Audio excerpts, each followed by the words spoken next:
In early December, as the first snowflakes began to fall, Margaret Wilson was planting the last of her bulbs in her home garden.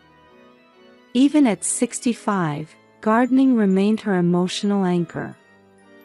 The memories of her 30 years as an emergency room nurse sometimes haunted her nightmares.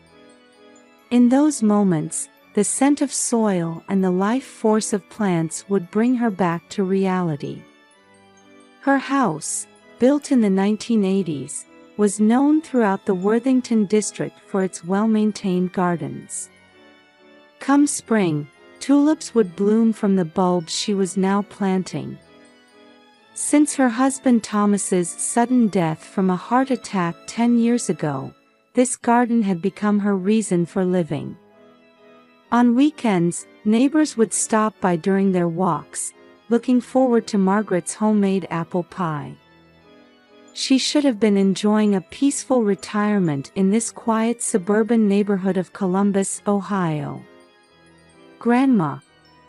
Turning around, she saw her 5-year-old granddaughter Emily running toward her, waving her small hands.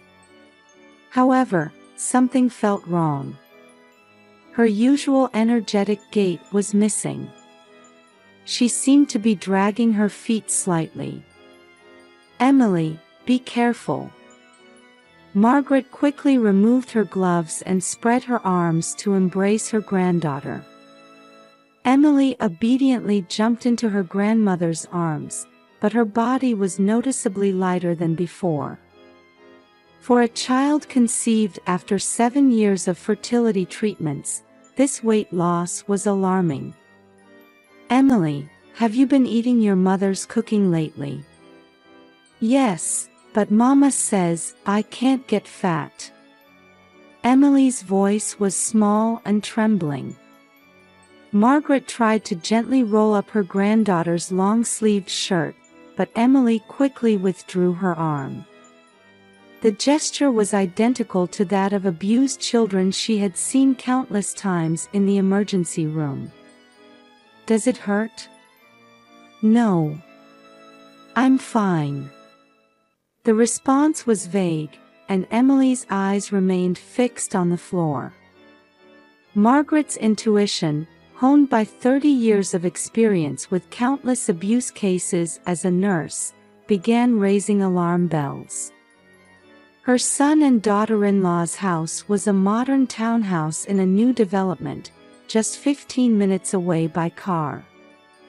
Her son James, 38, ran a real estate business. Though outwardly gentle, he had a strong attachment to money. His wife Rachel was a former investment advisor, currently a full-time housewife pregnant with their second child. Just last week at Sunday dinner, she had heard about their $4 million debt from 7 years of IVF treatments, and an additional $2 million loss from an investment scam. "James. Emily doesn't seem well." Her son rushed out to the garden. A momentary look of anxiety crossed his face. She's been a bit under the weather lately. Rachel's worried and making sure she gets plenty of rest." Her son's explanation sounded natural, but there was something artificial about it. Margaret searched for Rachel, her son's wife who was 8 months pregnant. She was watching coldly from inside the house. Recently, Rachel had changed too. Her usual vibrancy had disappeared, replaced by eyes that harbored dark shadows. "Emily, time to go home." Rachel's voice was lower and colder than usual. After that day, Margaret's opportunities to see Emily gradually decreased. Phone calls were met with responses like, "She's not feeling well," or "We're taking her to the doctor." However, Margaret, with her connections to the local medical network, knew they hadn't taken her to any doctor. Every Sunday, after Mass at St. Michael's Catholic Church, she would pray alone. Her former colleagues from Riverside Methodist Hospital would express concern about Emily's situation. "Lord, please let my instincts be wrong." Every time she prayed in church, Margaret felt overwhelmed by anxiety. It was the deepest fear she'd felt since losing her husband 10 years ago. Weekend shopping trips to Kroger hadn't included Emily for quite some time. And her premonitions would prove correct. The day after Rachel learned her second child would be a boy, Emily's condition suddenly worsened. Margaret's nursing experience forewarned her of the worst possible outcome. Since that day, Emily's condition had continued to deteriorate. When Margaret visited her son's house, Emily would sit hiding behind the stairs. The granddaughter who once bounded into her grandmother's arms now cowered like a frightened kitten. In the newly built townhouse, Emily existed like a mere shadow. "Emily, it's Grandma. Everything's all right." Even when called, Emily would only nod slightly. The child who once ran energetically around the garden now lived wrapped in long-sleeved clothes, hiding in shadows. Margaret tried several times to check for bruises on her arms, but Emily desperately refused. Her gestures clearly showed fear. During her time at Riverside Methodist Hospital, Margaret had learned the characteristic behavioral patterns of abused children. Hiding arms and legs, flinching at adult presence, abnormal eating habits. Emily displayed all of these signs. "Have you been eating well lately?" "Yes, but..." Emily glanced around cautiously before continuing in a whisper, as if terrified of being overheard. "I eat, secretly, in my room." Just then, Rachel's voice rang out from the kitchen. A metallic, cold voice from the new stainless steel counter. "Emily. What are you talking about?" At that voice, Emily's body froze for an instant. Margaret was reminded of her nursing days. The countless abuse cases in the emergency room. Children trembling at their parents' voices. And now, her own granddaughter showed the same reaction. 30 years of experience sent out every warning signal. "Rachel, could you tell me who Emily's doctor is?" At Margaret's question, Rachel's eyes widened for a moment. Cradling her 8-month pregnant belly, she showed clear signs of distress. "Oh, yes, but the primary physician is on vacation now." An excuse-like response. Rachel seemed to have forgotten that Margaret knew every pediatrician in the area. None of the doctors she regularly saw at Sunday Mass at St. Michael's Catholic Church had examined Emily. During dinner, Emily showed strange eating habits. She wolfed down her food as if she might not be fed tomorrow. Yet her body was definitely getting thinner. The long-sleeved dress concealed her emaciated frame. "Mama and Papa say I should go to heaven." The words Emily suddenly muttered after dinner froze Margaret's spine. The same bottomless fear that had gripped her when she lost her husband Thomas enveloped her. "Emily, what do you mean?" But before she could answer, Rachel interrupted. Her eyes held a sharp light she'd never shown before. "It's bedtime. Margaret, perhaps you should head home now." As she was leaving, Margaret caught her son in the garage. In the dim light, she searched for traces of her once gentle son. James, tell me the truth. Mom, you're worrying too much. Emily's just feeling a bit under the weather. Her son's eyes wouldn't meet his mother's. The pressure of $4 million in fertility treatment debt and $2 million in investment fraud losses had changed her son into a different person. After that, Margaret's opportunities to see Emily drastically decreased. Phone calls were met with responses like, "She's sleeping," or "She's getting tests." However, when she checked with her former colleagues at Ohio Health Riverside Methodist Hospital, there were no records of Emily being admitted anywhere. One day, while passing her son's house after shopping at Kroger, she heard screaming from inside. It was a desperate voice that pierced through the white walls of the modern townhouse. "That's enough. At this rate, everything will." It was Rachel's voice.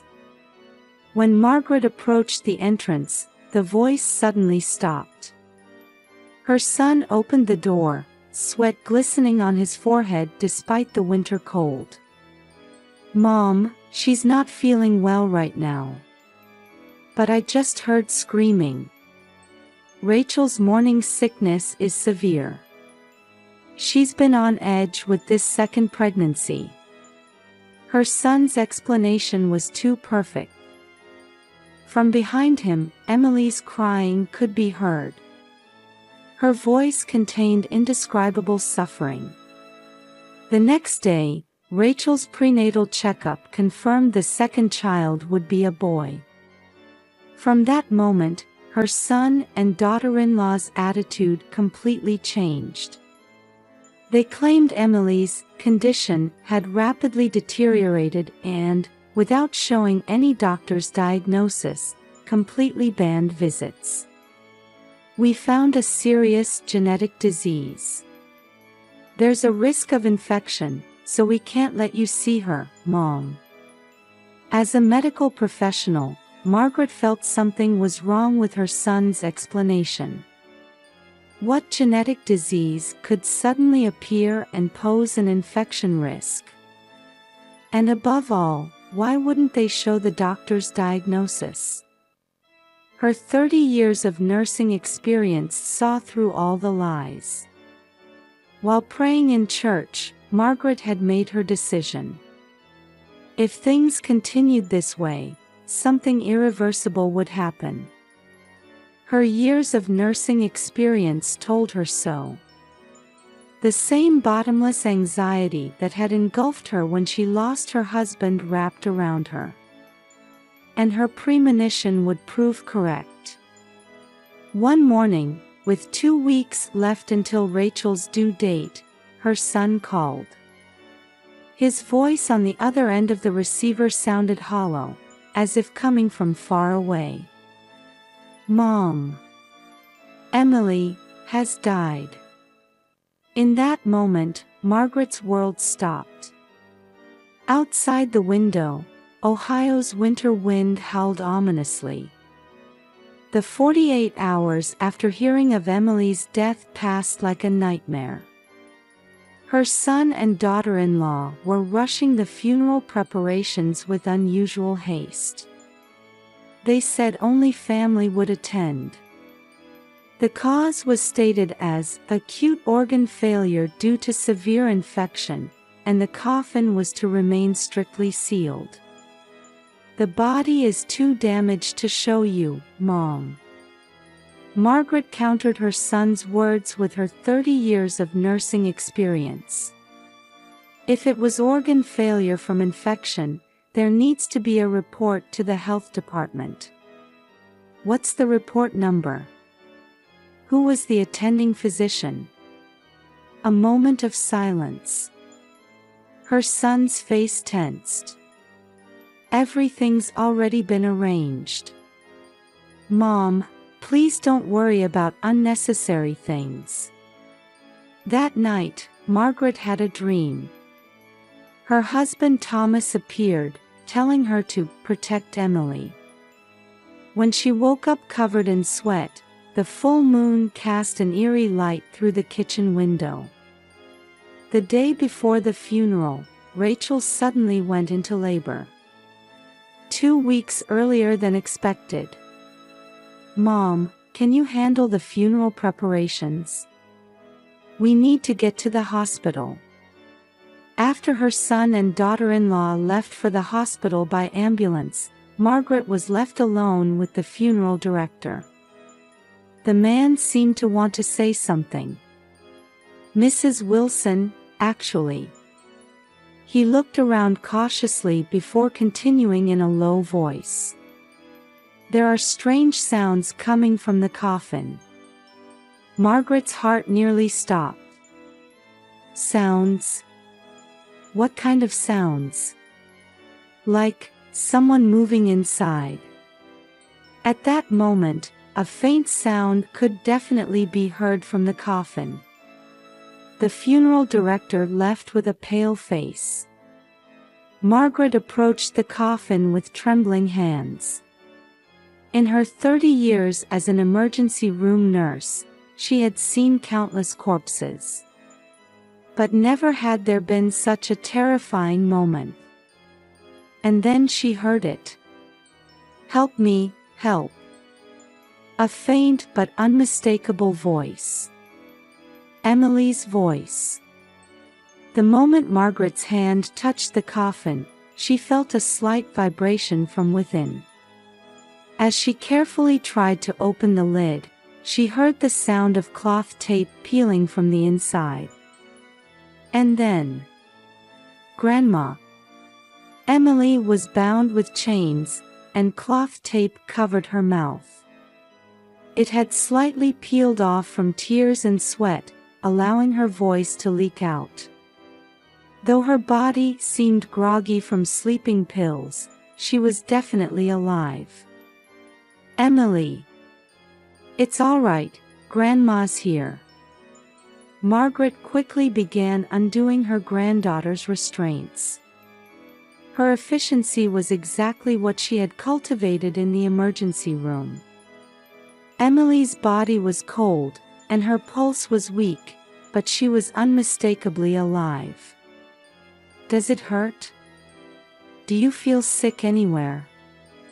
Her nursing instincts kicked in as she began checking vitals. Emily's arms showed injection marks. She had clearly been administered sleeping pills. "Mama made me take medicine. Papa tied me up." Emily's fragmentary words told the gravity of the situation. Insurance fraud. It clicked in Margaret's mind. Her son and daughter-in-law's $6 million debt. Emily's life insurance. And the birth of a male child. All the pieces fit together. Suddenly, her cell phone rang. It was the hospital. "Mom, hurry. Rachel's going into labor." Her son's panicked voice. Margaret made an instant decision. "All right. I'll be right there." After hanging up, she lifted Emily and placed her in her car. However, instead of heading to the hospital where her son and daughter-in-law were, she drove to Ohio Health Riverside Methodist Hospital's emergency room. The hospital where she had worked for 30 years. Where trusted former colleagues were. "Dr. Johnson, please. Examine this child. And call the police." Her old friend, the pediatrician, understood the situation at a glance. A treatment team was immediately assembled, and Emily's protection began. At that moment, another cell phone rang. It was her son. Margaret didn't answer. Right now, her only duty was to save the life before her. Outside the window, Ohio's winter dawn cast a new light of hope. In the emergency treatment room at Riverside Methodist Hospital, doctors were attending to Emily. Large amounts of sleeping medication were detected in her system, and her wrists and ankles showed restraint marks. Test results appeared one after another on the monitor. Malnutrition, dehydration, mild hypothermia, all evidence of abuse. In this hospital where she had worked for 30 years, Margaret now faced the greatest crisis of her life. The white walls and smell of disinfectant. What was once normal now carried an extraordinary tension. Vitals are stabilizing. Blood sedative levels still elevated. Body temperature showing gradual improvement. The medical staff's voices flew back and forth. Each one indicated that Emily's life was still dancing with danger. "Mrs. Wilson, the police are here." A young nurse approached her. Her face showed both sympathy for her former colleague and concern for the gravity of the situation. Emily is no longer in immediate danger. However, Dr. Johnson paused. He had been a trusted colleague and friend for 20 years. "This is clearly attempted murder. The sedative dosage was near lethal. Furthermore, there's evidence of chronic abuse over the past few months, restraint marks on wrists and ankles, progressive malnutrition, bruising throughout the body. These are not accidental." Medical records flashed on the monitor. Emily's weight had dropped to 70% of normal over the past 2 months. Intentional starvation. And the drugs detected from the injection marks. Everything pointed to a premeditated crime. Just then, the hallway grew noisy. The sound of emergency transport sirens and hurried footsteps. "Mom! Why did you take Emily?" James burst in, his face contorted. Behind him, Rachel writhed in labor pain. Her white hospital gown was soaked with sweat. "Why? You're asking me why?" Margaret's voice was ice cold. The composure built over 30 years of nursing sustained her. $6 million in debt. Emily's $3 million life insurance policy. And the birth of your long-awaited son. Was it all according to plan? Trying to kill your own child by burying her alive. The blood drained from her son's face. Rachel screamed. Whether from labor pains or guilt was unclear. "No, that's not, we." At that moment, police officers entered the room.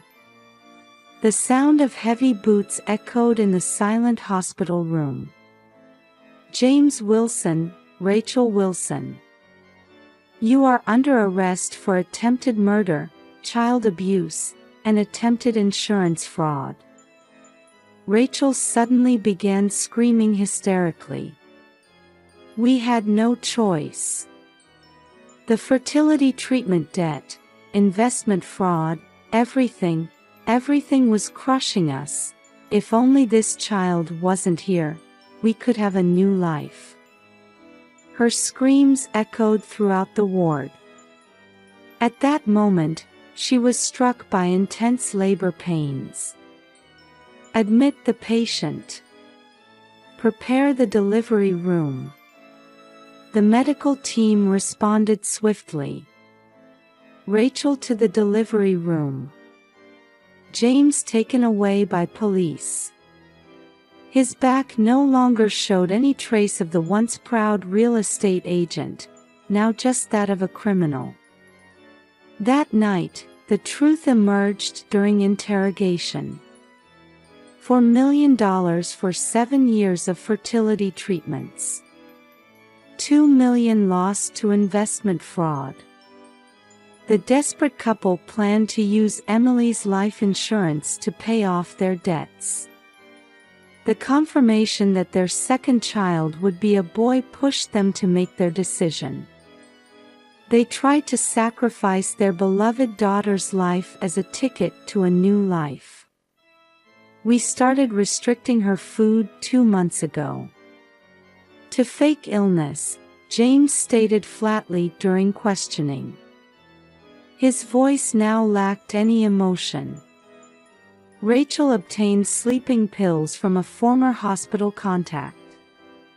We carefully planned everything so her nurse mother wouldn't notice. We told the funeral home it was severe damage from infection and arranged for the coffin to remain sealed. Each confession tore at Margaret's heart. In Emily's hospital room, Margaret held her sleeping granddaughter's hand. The regular beeping of monitors proved her certain life. The quiet drip of 4 fluids. The stable waveform of the ECG. All testified that her beloved granddaughter was truly alive. And in the adjacent delivery room, Rachel was giving birth to a boy under police surveillance. The birth of a new life and the collapse of a family. Opposing fates intersected within the white hospital walls. Police officers with warrants quietly walked the corridors. Margaret gazed out the window. Dawn was approaching. 30 years of nursing experience had saved a life, and maternal instinct had prevented a family's destruction. But this wasn't the end, it was the beginning of a new battle. She didn't yet know what light awaited beyond the deep darkness. Only Emily's warm hand conveyed certain hope.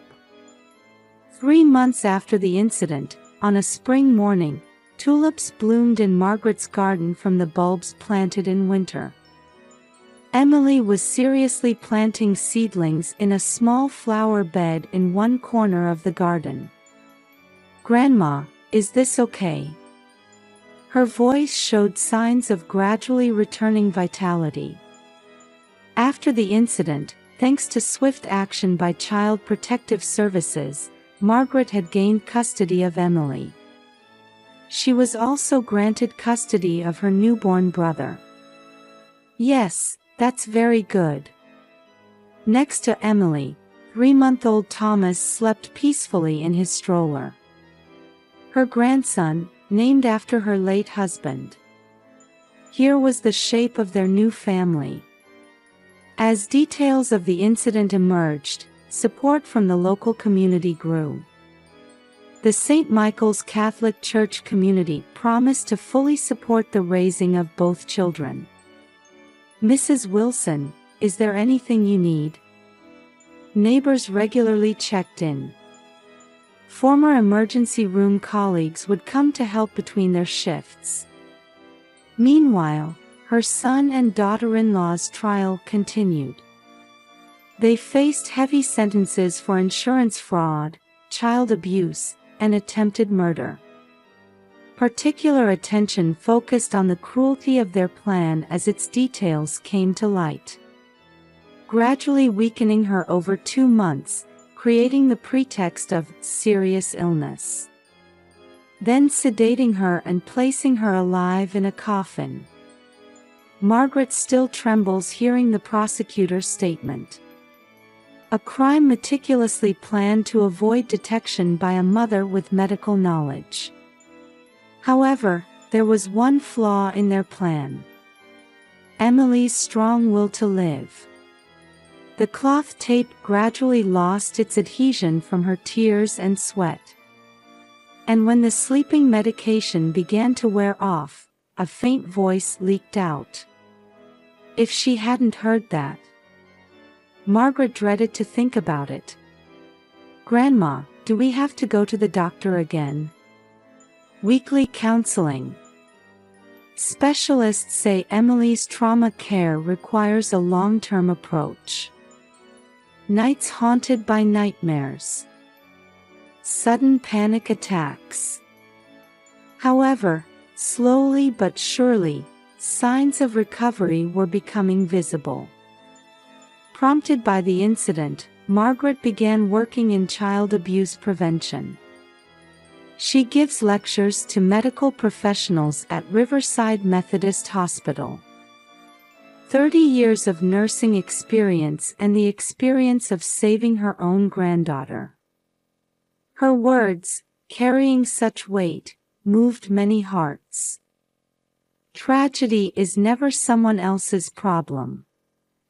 Every time she speaks, offers of cooperation invariably come from the audience. The network for early detection and prevention of abuse steadily expanded. The flowers planted in the garden shine in the gentle spring sunlight. Emily peeks at her brother's sleeping face and smiles softly. "Thomas, when you're bigger, let's plant flowers together." Those words warmed Margaret's heart. True, their family had collapsed. But here was new life and hope. "Come on, let's all have lunch." The aroma of Sunday's special apple pie spreads throughout the house. Outside the window, spring breeze blows gently, and garden tulips sparkle in the sunlight. It seemed to herald the beginning